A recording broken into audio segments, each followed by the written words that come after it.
Democrat Daniel Malloy has announced that he will run for a second term as Connecticut governor, and experts say a new trend is not helping. Amazon is now going to be in your living room. The retail giant launched a new device, Fire TV, yesterday. Instead, they got to experience a live performance of the song Circle of Life from the hit musical The Lion King. Students here at Quinnipiac say they feel safe on campus. With Halloween just a couple days away, the question should not be whether or not you're too old to dress up, but rather which costume you're going to pick out. With the number of animals euthanized in the millions, hopefully no-kill shelters like the one here in North Haven can help reduce that number. Euthanasia is the killing of a living thing. Animal shelters are supposed to be a safe haven, but animals are euthanized in shelters every day. In a survey conducted by the American Humane Association, they found that about 3.7 million animals are euthanized. Only 25% of dogs are adopted from shelters, and only 24% of cats are adopted from shelters. Luckily for some of these animals, there are no-kill shelters, like the one in North Haven, Connecticut, known as Animal Haven. We're a nonprofit no-kill animal shelter. We have what's called a board of directors, and pretty much we have memberships, and the memberships are sent out, and we get donations every month from the people who are in the memberships, plus donations from different agencies, or last weekend we had a food drive for the animals. So everything is worked on donations. That bills everything. We don't euthanize them unless they're very sick or they have to be or need to be. Other than that, we take complete responsibility of taking care of them as long as they can live. The shelter knows how important advertising and media can be to get people to adopt animals and prevent overcrowding. We'll have fundraising events, and we'll bring some animals with us, and we have some of our board members go to Petco and PetSmart and Agway on the weekends, and they'll bring a cat with them to try to get adopted or try to get people to come down to the shelter. We're also on Pet Finder, so everybody can see who we have there, and we're pretty active in the Facebook community. And we have a newsletter which we send around, and we have a featured pet in the newspaper every week. We've been really into getting people to post pictures of their adopted animals on our website, on our Facebook lately, and that I think helps a lot too, because people see who's been adopted and how awesome their lives are now. So I think that helps a lot, the success stories. Michelle believes with all of the no-kill shelters in the nation, and with the help of volunteers and donation, there's never a reason to kill an animal. There's no reason to kill an animal due to size, or we're always willing to take animals in.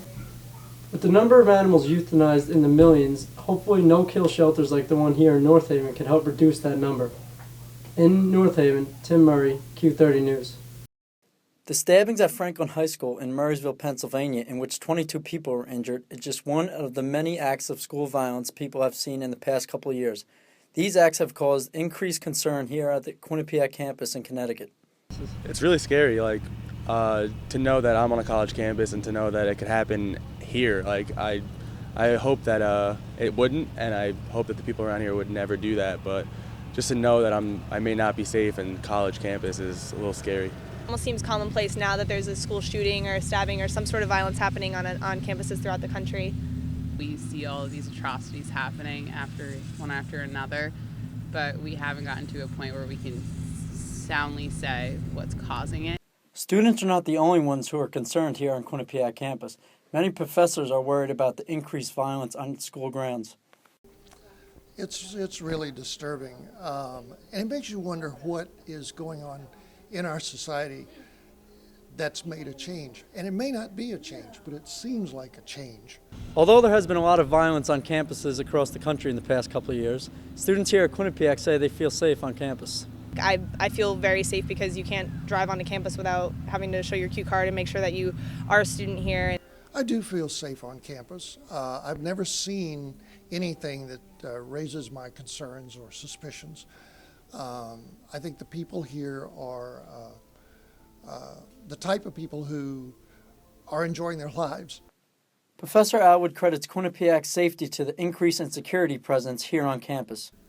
I believe they have a good enough presence. It's increased since I've been here, amazingly.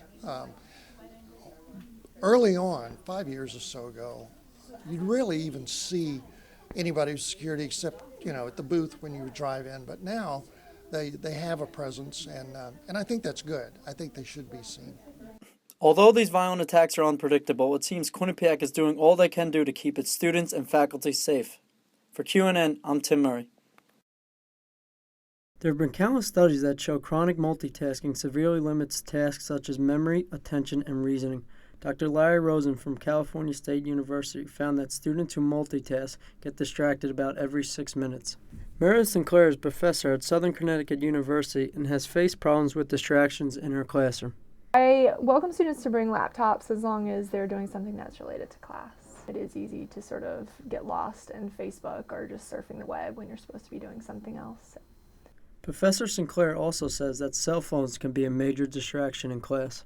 I definitely see the temptation of students, texting in their laps and the inability to sort of turn that off for an hour. So I try to circulate around and make sure that people are staying on topic. Chris Calderi is a public relations major at Quinnipiac University and knows how big of a distraction technology can be. I think that since you can do so many things on computers now, that it definitely distracts you. If you have your laptop in class and maybe the teacher's not too exciting, you think sometimes you can go on Facebook or ESPN, check a quick score, look at some friends. Although there can be distractions, Professor Sinclair believes there is a place for technology in the classroom. I'm a big fan of technology, so I think there are definitely benefits. The internet is really great that it's there, but at the same time, we do have to sort of be careful to monitor for it.